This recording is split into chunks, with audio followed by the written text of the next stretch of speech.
Hello, this is Ricardo Francis, the Venting Vigilante. It's good to be with you again today. Today we're going to talk about Mother's Day. Happy Mother's Day to all the mothers of the world over.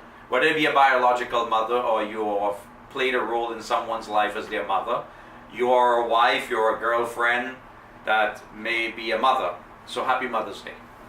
So happy Mother's Day to my wife, happy Mother's Day to my mother, happy Mother's Day to all the women the world over who are mothers. I love you.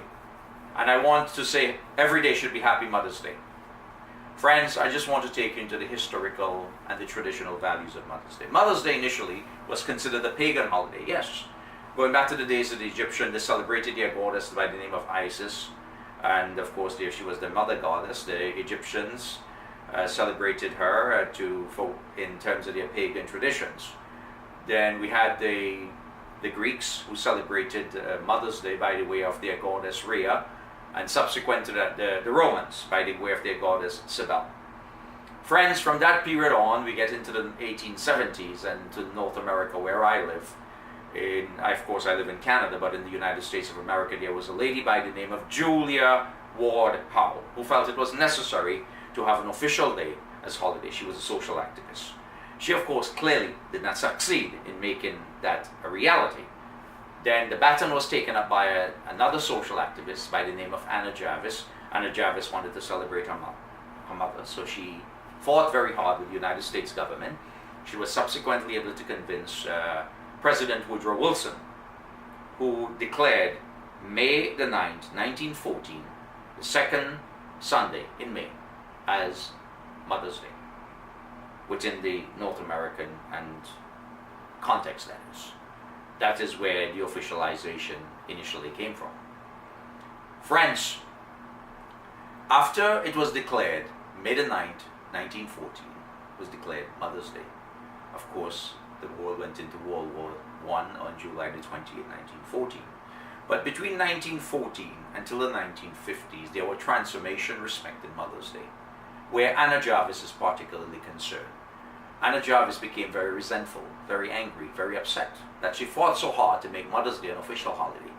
Due to the commercialization of Mother's Day, Mother's Day became a profiteering enterprise for companies and those who want to make money as a result of Mother's Day. Flower companies, because there's an expectation, a norm to give flowers to your mother on Mother's Day. There's chocolate companies for selling chocolate, clothing, jewelry. Whatever the case or circumstances may have been based upon the reality and the expectation that you should give your mother a gift. So she was Anna Jarvis was quite offended by this whole development.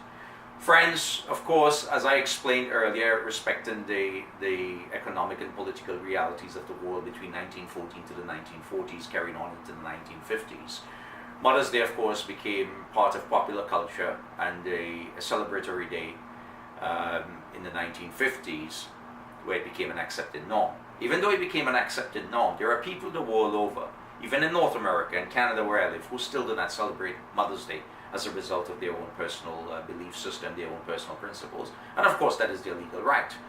Now, Mother's Day, though, should be a day that you have a emotional bond, a spiritual bond.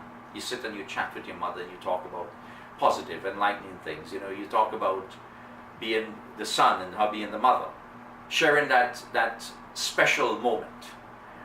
But it appears as though that is not necessarily the case in popular culture. Friends, again, I want to say to my wife, since she's a mother, Happy Mother's Day, my mother, Happy Mother's Day. Happy Mother's Day to all the women the world over. Let every day be Mother's Day. I love you. I love sharing these moments with you. See you next time.